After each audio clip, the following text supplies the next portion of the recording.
Praise Lord, जय मसीह की। मैं स्टैनली मैकवान, मेरे YouTube channel Hindi Gujarati Bible study में आपका स्वागत है। मेरे चैनल को आज अभी इसी वक्त आप सब्सक्राइब कर लीजिए और परमेश्वर के ज्ञान में आप बढ़ते जाओ। प्रभु यीशु ने अपने चेलों के पैर धोए और ऐसा भी कहा कि आपको भी जो मैं कर रहा हूँ ऐसा करना चाहिए।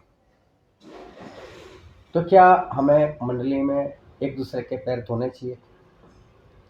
और अगर धोने चाहिए तो कब धोने चाहिए? और हमें एक दूसरे के पैर क्यों धोने चाहिए? उस बात में क्या राज छिपा हुआ है? प्रभु यीशु हमको क्या सिखाना चाहते हैं, वो जानने के लिए मेरे साथ इस वीडियो में अंत तक बने रहो और कहीं मत जाएगा। मैं अभी हाजिर हुआ।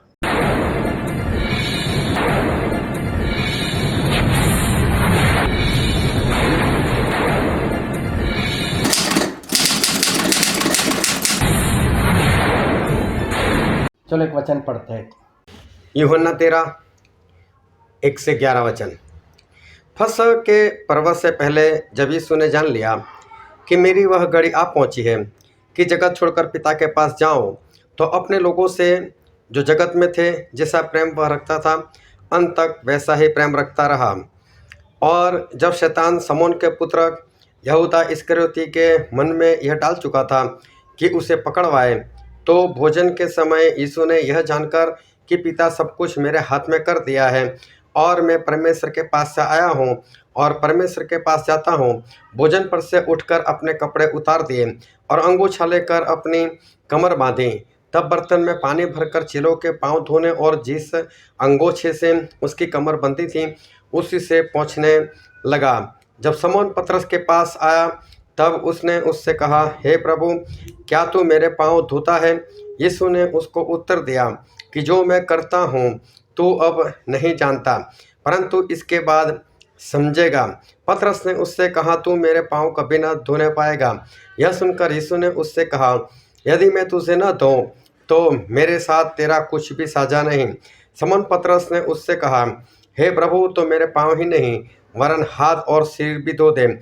यीशु ने उससे कहा, जो नहा चुका है उसे पांव के सिवा और कुछ धोने का प्रयोजन नहीं, परंतु वह बिल्कुल शुद्ध है। और तुम शुद्ध हो, परंतु सब तो नहीं। वह तो अपने पकड़वाने वाले को जानता था, इसलिए उसने कहा, तुम सब शुद्ध नहीं हो। यहाँ पर हमने एक बात पढ़ी और ध्यान से सुनना कि बात क्या थी कि प्रभु यीशु अचानक से खड़े हो गए और उन्होंने अपने कमर पर तौलिया बांध लिया, पानी ले लिया और सभी चेलों के बारी बारी से पैर धोने लग गए। अब इस चेलों को कुछ पता नहीं चल रहा है कि प्रभु से ऐसा क्यों कर रहे, तो उन्होंने पैर धोने दिए। लेकिन जब पतरस की बारी आई तो पतरस ने मना कर दिया कि प्रभु, मैं आपको पैर नहीं धोने दूंगा, क्योंकि पतरस में एक बात थी, यार मेरा गुरु है, मेरा सिखाने वाला है, मुझसे बड़ा है, तो वो मेरे पैर धोए? नहीं नहीं नहीं, ऐसा नहीं हो सकता। मैं उनके पैर धोऊंगा, लेकिन वो मेरे पैर क्यों धोए? तो पतरस से मना कर रहा है, प्रभु प्रभु मेरे पैर मत धो, मैं नहीं धोने दूंगा।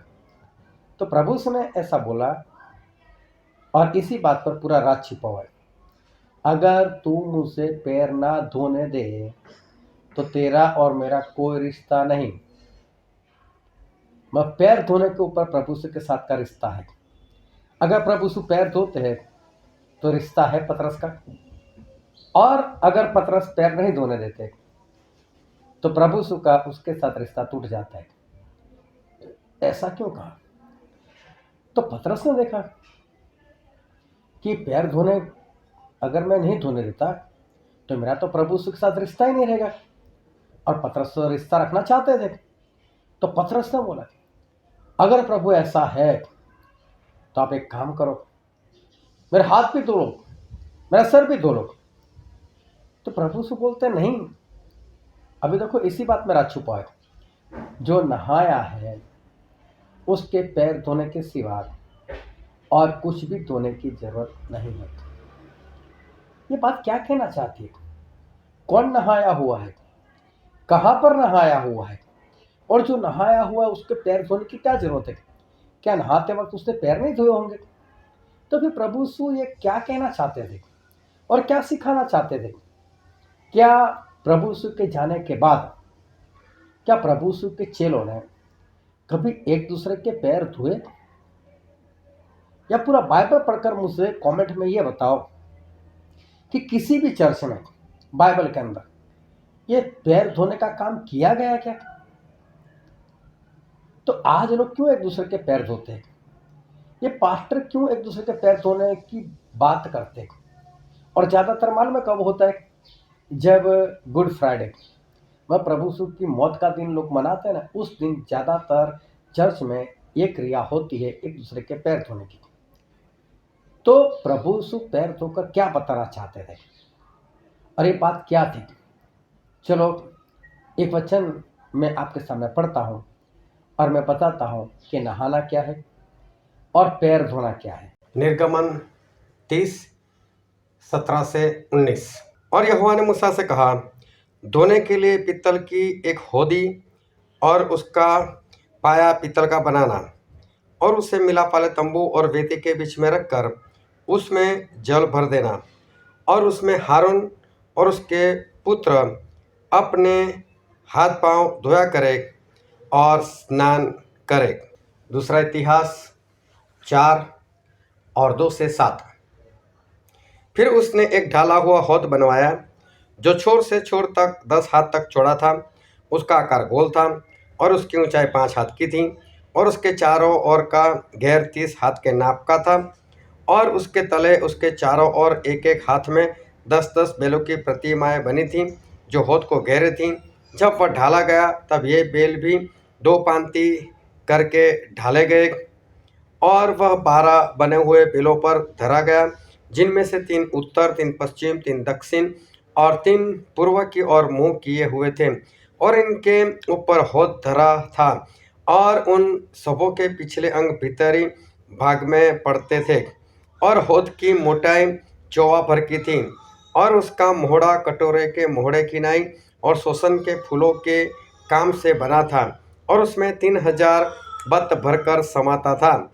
फिर उसने धोने के लिए 10 होदी बनवाकर 5 दाहिनी और 5 बाईं ओर रख दी। उसमें होम बलि की वस्तुएं धोई जाती थीं, परंतु याजकों के धोने के लिए बड़ा हौद था। तो पुराने नियम में 2 बातें थी। पहले तो परमेश्वर ने मूसा को बोला था कि मूसा मिलाप वाला तंबू बना। तो मिलाप वाला तंबू मतलब जहाँ परमेश्वर इंसानों से मिलने के लिए आने वाले थे, वो जगह थी। तो तंबू बनाना था। उस तंबू के बाहर एक बड़ी टंकी रखी जाती थी। मैं मेरी भाषा में बात कर रहा हूँ, टंकी। तो जैसे एक जमीन खोद कर जो बनाई जाती ऐसी टंकी। तो जो याजक होता था ना, वो याजक हमारे जैसे आम से कपड़े पहनता था और फिर याजक क्या करता था, पहले वहां पर जाकर नहाता था। नहाने के बाद वो अपने पुराने कपड़े उतार कर नहाकर नए कपड़े मतलब याजक वाले कपड़े पहनते थे। और याजक का कपड़ा मतलब पवित्र कपड़ा, महिमा के कपड़े। चलो एक वचन पढ़ता हूँ जिससे आपको ये पता चल जाएगा। निर्गमन 28:1 और 2 वचन। फिर तू इस्राएलियों में से अपने भाई हारून और नादाब और अबीहू, एलियाजर और इतामार नाम उसके पुत्रों को अपने समीप ले आना कि वे मेरे लिए याजक का काम करें। और तो अपने भाई हारून के लिए वैभव और शोभा के निमित्त पवित्र वस्त्र बनवाना। तो याजक के कपड़े को पवित्र बताया गया और याजक के कपड़े को महिमा वाला कपड़ा बताया गया। लेकिन ये कपड़ा कब पहना होता था? निर्गमन 29:4-8। फिर हारून और उसके पुत्रों को मिलाप वाले तंबू के द्वार के समीप ले आकर जल से नहलाना। तब उन वस्त्रों को लेकर हारून को अंगरखा और एपोद का बागा पहनाना और एपोद और चपरास बांधना और एपोद का काढ़ा हुआ पटुका भी बांधना और उसके सिर पर पगड़ी को रखना और पगड़ी पर पवित्र मुकुट को रखना। तब अभिषेक का तेल ले उसके सिर पर डालकर उसका अभिषेक करना फिर उसके पुत्रों को समीप ले आकर उनको अंगरखे पहनाना। लेकिन ये कपड़ा कब पहना होता था? जब याजक नहा लेता था तब। अभी देखो, नहाया मतलब शुद्ध तो हो गया, अभी नए और पवित्र कपड़े भी पहन लिए। उसके बाद उसको जाना था पर्दे के अंदर। तो पर्दे के अंदर जो जगह थी उसको कहते थे पवित्र स्थान।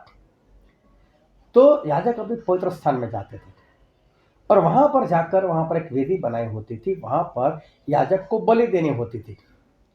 तो याजक जब बलि देता था, फिर बलि का लहू लेकर एक दूसरा पर्दा आता था।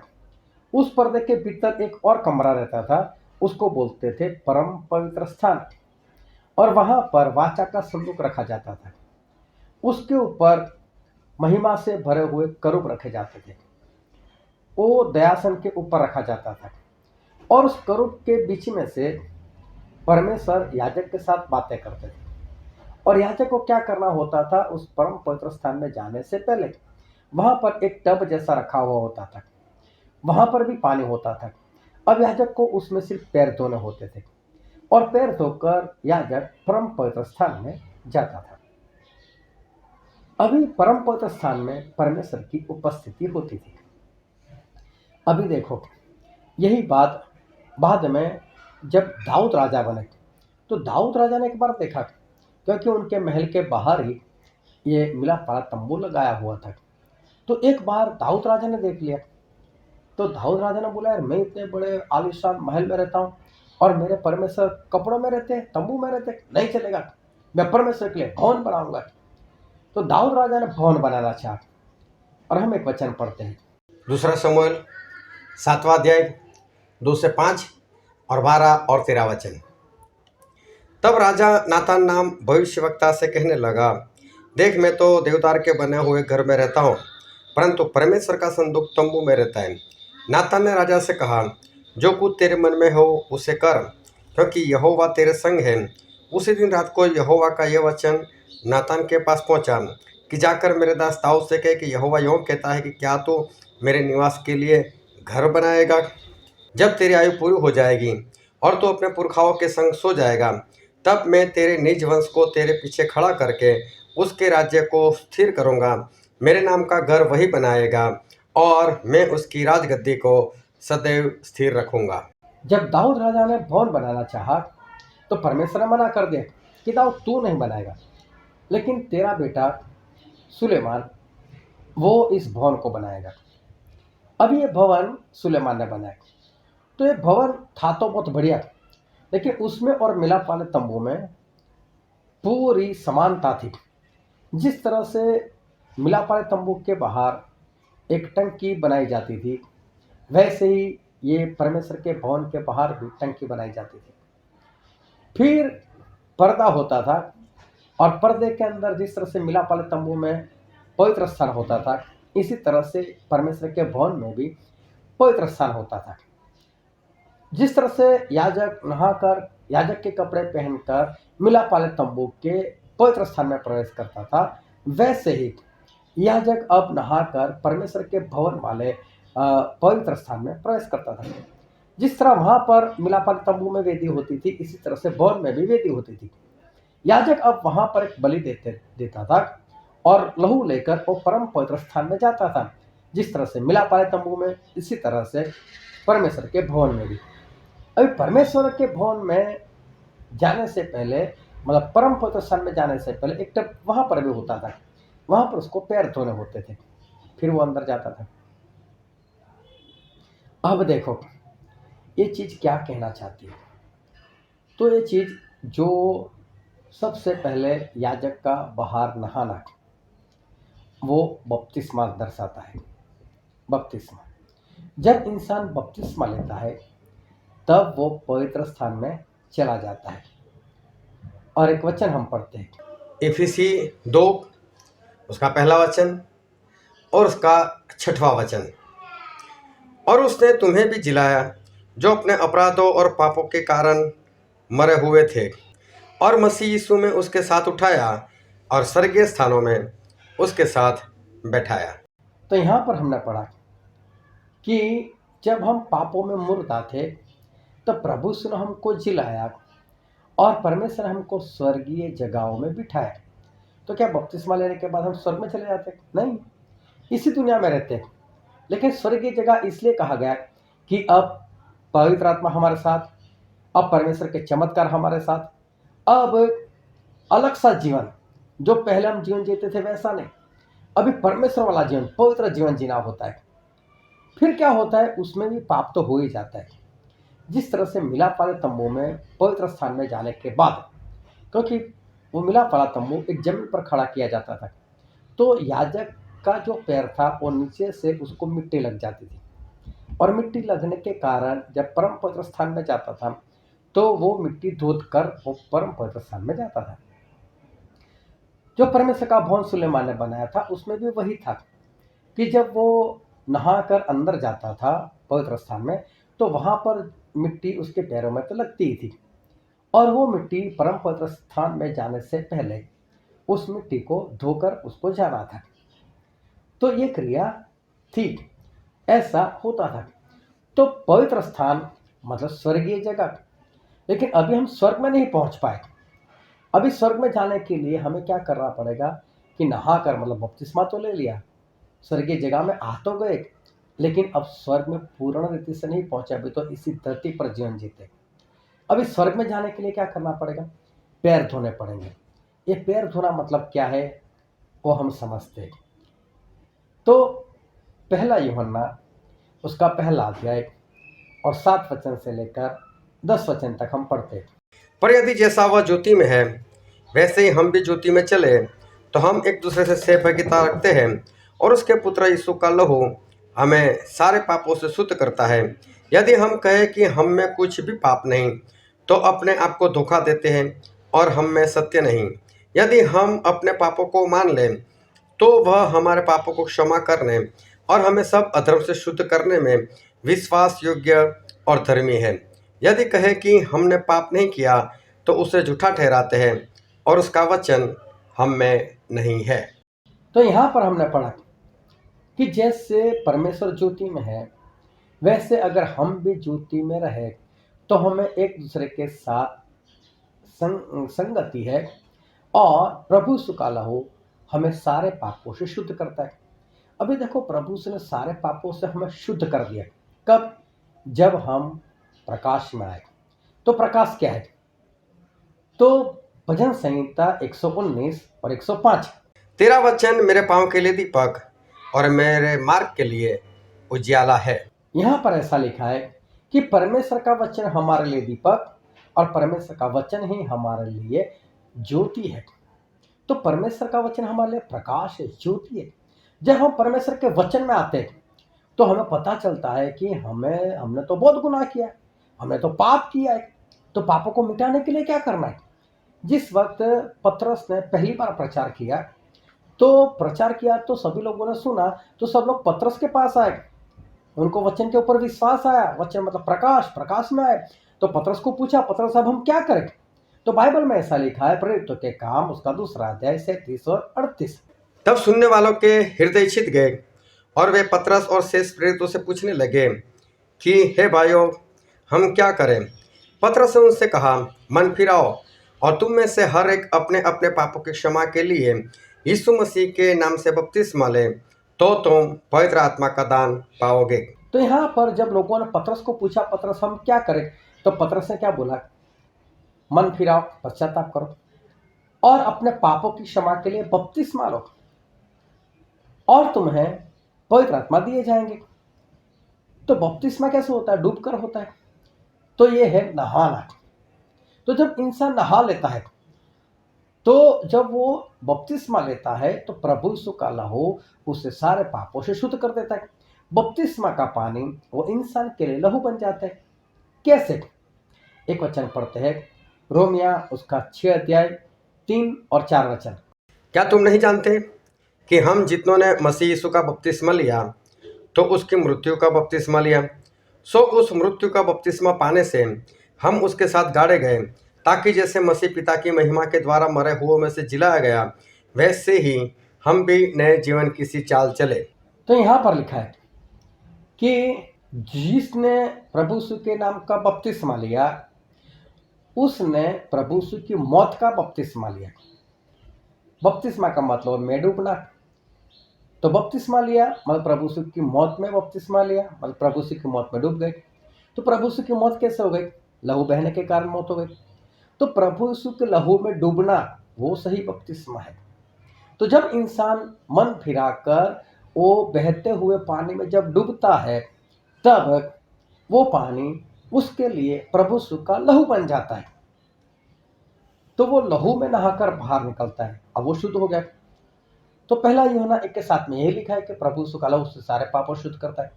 लेकिन 8वें वचन में फिर लिखा है कि अगर कोई इंसान ऐसा कहे कि मुझ में पाप नहीं, तो वो झूठा है। तो इसका मतलब बपतिस्मा लेने के बाद भी उससे तो गलती होगी, फिर भी उससे तो पाप हुआ। लेकिन ये कैसा पाप? बपतिस्मा हमें कभी भी पाप करने की इजाजत नहीं देता। परमेश्वर भी हमें बपतिस्मा के बाद पाप करने की इजाजत नहीं देते, लेकिन पाप हो जाता है। कैसे? समझ लो, आप मोटरसाइकिल पर कहीं जा रहे हो, रास्ता सिंगल है, सामने से एक बस आ रही है, या तो कार आ रही है, या तो ट्रक आ रहा है। वो देख रहा है कि आपके पास जगह नहीं, फिर भी आपके ऊपर लेकर आता है। आप बड़े मुश्किल से क्रॉस करते हो उसको, और आपको क्रोध आ जाता है, ए तुझे पता नहीं चलता। अंदर से गाली बोलने को मन करता है, लेकिन क्रोध आया बस आपको, और तुरंत आया, नहीं नहीं नहीं, मैंने तो बपतिस्मा लिया है, मुझे ऐसा नहीं बोलना चाहिए, मुझे करना नहीं है। तब बोलने से रुक जाते हो, लेकिन क्रोध तो कर लिया, पाप तो हो गया। ये अनजाने में हो गया, ये जानकर नहीं हुआ। तो ऐसे अनजाने में कुछ या कुछ तो हो ही जाता है, तो पाप तो हो ही जाता है। इसलिए पहला यूहन्ना उसका पहला अध्याय 8 और 10 वचन में लिखा है कि हमसे गलती हो ही जाती है। अगर कोई ऐसा कहे कि मुझ में पाप नहीं, तो वो झूठा है। अगर हम हमारे पाप कबूल करें, तो वो हमें पाप माफ करने के लिए न्यायी है। इसका मतलब जब बपतिस्मा के बाद पाप हो जाता है, करते नहीं हम, हो जाता है, तो वो पाप सिर्फ हमें परमेश्वर से क्षमा मांगनी है, कबूल करना है, और परमेश्वर हमें क्षमा कर देंगे। तो इंसान याजक जब उस मिलाप वाले तंबू और परमेश्वर के भवन के बाहर जो टंकी बनाई जाती थी उसमें नहाते थे, तो समझ लो ये उनका बपतिस्मा हो गया। जब वो पवित्र स्थान में जाते थे तो पैरों में मिट्टी लग जाती थी। ये छोटे छोटे गुनाह, छोटे छोटे पाप हैं जो हो जाते हैं। अगर उसको साफ नहीं करोगे, तो वहां पर परम पवित्र स्थान में जाने से पहले टब रखा जाता था, वहां पर पैर धोकर ही जाना होता था। तो अगर ये छोटे पाप भी अगर माफ नहीं किए गए, तो हम स्वर्ग नहीं जा सकते। तो ये मत समझना कि आपने बपतिस्मा ले लिया तो पाप नहीं होगा, हो जाता है। करना नहीं, इस बात को याद रखना, करना नहीं, जानबूझकर करोगे तो गए काम से। क्योंकि इब्रानी उसका अध्याय 10 और 26 से लेकर 31। क्योंकि सच्चाई की पहचान प्राप्त करने के बाद यदि हम जानबूझकर पाप करते रहे, तो पापों के लिए फिर कोई बलिदान नहीं। हाँ, दंड का एक भयानक बाट जोना और आग का ज्वलन बाकी है, जो विरोधियों को भस्म कर देगा।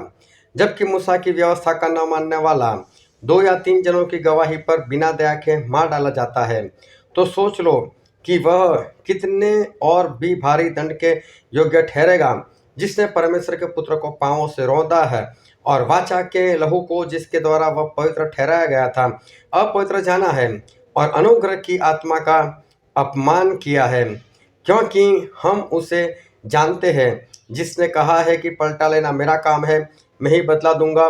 और फिर यह कि प्रभु अपने लोगों का न्याय करेगा। जीवते परमेश्वर के हाथों में पड़ना भयानक बात है। तो यहां पर लिखा है कि अब जानबूझकर पाप करोगे तो फिर तो कोई क्षमा नहीं, फिर तो नरकी है। तो जानबूझकर नहीं करना है, लेकिन गलती से हो गया, फिर ठीक है। फिर एक वचन और पढ़ते हैं, इब्रानी उसका 6वां अध्याय और 4 से 6। क्योंकि जिन्होंने एक बार ज्योति पाई है, जो स्वर्गीय वरदान का स्वाद चख चुके हैं और पवित्र आत्मा के भागी हो गए हैं, और परमेश्वर के उत्तम वचन का और आने वाले युग की सामर्थ्यों का स्वाद चख चुके हैं, यदि वे भटक जाए, तो उन्हें मन फिराव के लिए फिर नया बनाना अनहोना है। क्योंकि वे परमेश्वर के पुत्र को अपने लिए क्रूस पर चढ़ाते हैं और प्रकट में उस पर कलंक लगाते हैं। तो यहां पर भी लिखा है कि जानबूझकर अगर पाप करो तो उसके बाद इंसान फिर मन फिरा ही नहीं सकता, ये अनहोना है, वो तो जाएगा पक्का नरक में। तो इस बात को याद रखना कि जानबूझकर पाप नहीं, गलती से हो गया वो बात अलग है। तो वो पैरों में जैसे मिट्टी चिपक जाना या मिट्टी लग जाना, उसके साथ उसकी तुलना की गई। तो वो टब में धोकर याजक परम पवित्र स्थान में, मतलब जहाँ पर परमेश्वर की उपस्थिति है, मतलब स्वर्ग, वहाँ पर जा सकता था। तो अब हम इंसान स्वर्ग में कब जा सकते? बपतिस्मा। और बपतिस्मा के बाद अनजाने में अगर कोई गुनाह हो जाता है, उसके लिए परमेश्वर से पाप कबूल करना और चले जाना स्वर्ग में।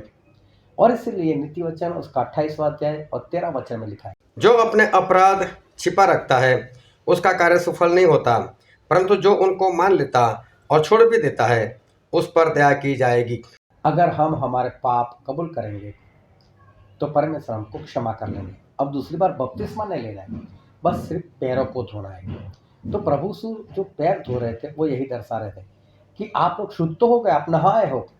नहाए होना मतलब बपतिस्मा ले चुके थे, तो अब आपको फिर से नहाने की जरूरत नहीं, अब सिर्फ पैर धोने की जरूरत है। तो पतरस ने क्या बोला, मैं पैर नहीं धोने दूंगा, क्योंकि पतरस सांसारिक बात समझ रहे थे। उनको ऐसा गुरु होकर मेरे पैर क्यों धोए? तो पैर को कौन धोएगा? जो महान है वही धोएगा। हमने परमेश्वर के विरोध में गुनाह किया है तो परमेश्वर ही हमारे पैर धोंगे, मतलब वही हमको क्षमा करें। कोई इंसान कहाँ क्षमा कर सकता है? परमेश्वर ही क्षमा कर सकते हैं। तो प्रभु ने बोल दिया, अगर तुम मुझे पैर नहीं धोने देगा, मतलब तेरे पाप माफ नहीं करने देगा, तो तेरा मेरा कोई रिश्ता नहीं रहेगा, तू स्वर्ग में आ ही नहीं सकता।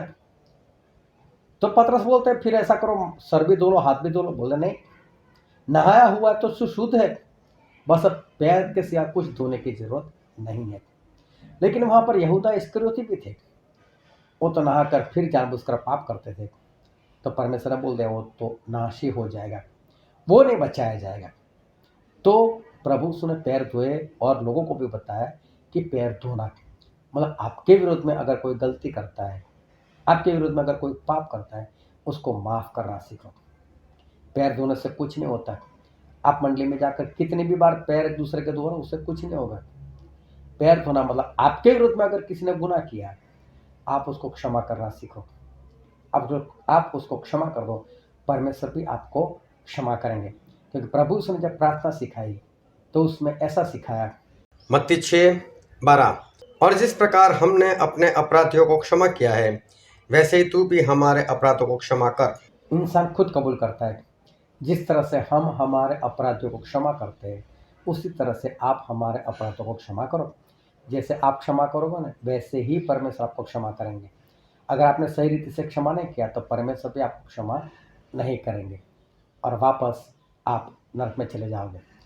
तो पैर धोने का मतलब ये नहीं है कि प्रभु ने ऐसा सिखाया कि तुम भी एक दूसरे के पैर धो। पैर धोने का सही मतलब है कि जो कोई आपके विरोध में गुनाह करता है उसको क्षमा करो। प्रभु हमको क्षमा करते हैं तो हमें भी क्षमा करना है। तो पैर धोने की कोई जरूरत नहीं, ऐसी क्रिया में जाने की जरूरत नहीं। ना प्रभु के चेलों ने कभी एक दूसरे के पैर धोए, ना कभी किसी मंडली में ऐसा हुआ बाइबल में। लेकिन ये लोगों ने एक परंपरा बना दी है, ऐसा करने से कोई फायदा नहीं। परमेश्वर आपको आशीष दे। आमीन।